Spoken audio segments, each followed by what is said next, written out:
कर रही है जैसे तूने कोई भूत देख लिया हो। कितनी डरपोक है तू भी ना प्रज्ञा। आप ज्यादा हंसो मत दीदी, हर इंसान को किसी ना किसी चीज से डर लगता है। लगता होगा, पर मुझे तो किसी चीज से डर नहीं लगता। मैं तो बहुत बहादुर हूँ, पर तू हद कर दी भाई, एक चूहे से डर गई है। एक दिन प्रज्ञा अपने कमरे से बाहर निकल रही होती है और तभी शिवानी उसे पीछे से आकर डरा देती है। प्रज्ञा एकदम से उछल पड़ती है। दीदी, ऐसे भी कोई मजाक करता है क्या? अरे सर, अपनी शक्ल तो देख, एकदम बैंगन की तरह नीली पड़ गई है। अरे मेरी देवरानी इतनी बड़ी डरपोक है, मुझे तो पता ही नहीं था। आप ऐसे चौंकाओगे तो कोई भी डरेगा ना। अरे नाना, कोई बहाना अब काम नहीं आएगा। आज से ना तुम्हारा नाम है डरपोक प्रज्ञा। शिवानी प्रज्ञा का मजाक उड़ाकर चली जाती है। प्रज्ञा शिवानी की मजाक उड़ाने की आदत से परेशान हो जाती है। जब देखो मेरा मजाक उड़ाती रहती है, इनकी शिकायत तो मम्मी जी से करनी ही पड़ेगी मुझे। प्रज्ञा अपनी सास के पास जाती है और उन्हें सारी बात बताती है कि किस तरह उसकी जेठानी उसके डर का मजाक उड़ाती है। ओहो, तो बड़ी बहू को बड़ा घमंड है अपनी बहादुरी पर। कोई नहीं, अभी उसका घमंड तोड़ देते हैं। मेरे पास एक तरकीब है छोटी बहू, एक काम कर तू। प्रज्ञा की सास उसे अपनी जेठानी को डराने का प्लान बताती है। ये तो बहुत अच्छा आइडिया है मम्मी जी, क्या बात है। आइडिया सुनकर लग रहा है कि आप अपने बचपन में काफी शरारती रही होंगी मम्मी जी। अब आएगा मजा मेरी बहादुर जेठानी जी को। प्रज्ञा अपनी जेठानी को डराने का एक प्लान बनाती है। रात में वो शिवानी के पास जाती है और कहती है, दीदी मुझे ना बहुत डर लग रहा है।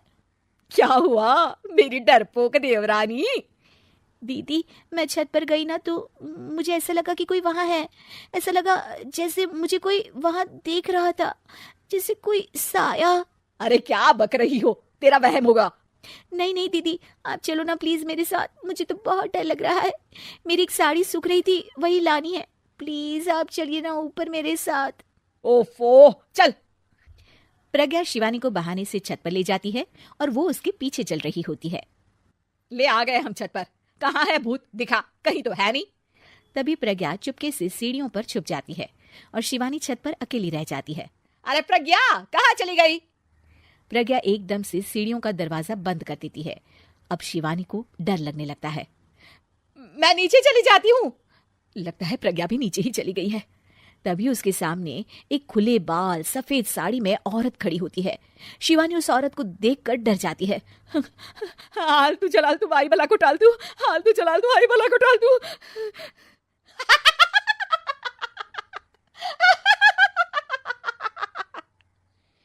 चुड़ैल की हंसी सुनकर शिवानी बुरी तरह डर जाती है। नहीं नहीं, मुझे छोड़ दो, भगवान के लिए मुझे छोड़ दो। नहीं नहीं नहीं नहीं नहीं नहीं नहीं, मैं तुझे नहीं छोड़ूंगी, मैं तेरा खून पी जाऊंगी। तभी चुड़ैल की हंसी उसकी सास की हंसी में बदल जाती है। मम्मी जी, ये तो मम्मी जी की आवाज है। शिवानी आंख खोलती है तो सामने उसकी सास चुड़ैल का मेकअप करके खड़ी होती है और प्रज्ञा और उसकी सास जोर जोर से हंस रहे होते हैं। क्यों मेरी बहादुर जेठानी जी, आप तो कहती थी कि आप किसी से नहीं डरती। ये तुमने अच्छा नहीं किया प्रज्ञा। और सासू माँ, आप भी इसके साथ मिलकर। और नहीं तो क्या बहू, तुम अब मेरी छोटी बहू का ऐसे मजाक बनाओगी तो मुझे तो चुड़ैल बनना ही पड़ेगा ना। प्रज्ञा और उसकी सास और जोर जोर से हंसने लगते हैं और शिवानी गुस्से में नीचे चली जाती है।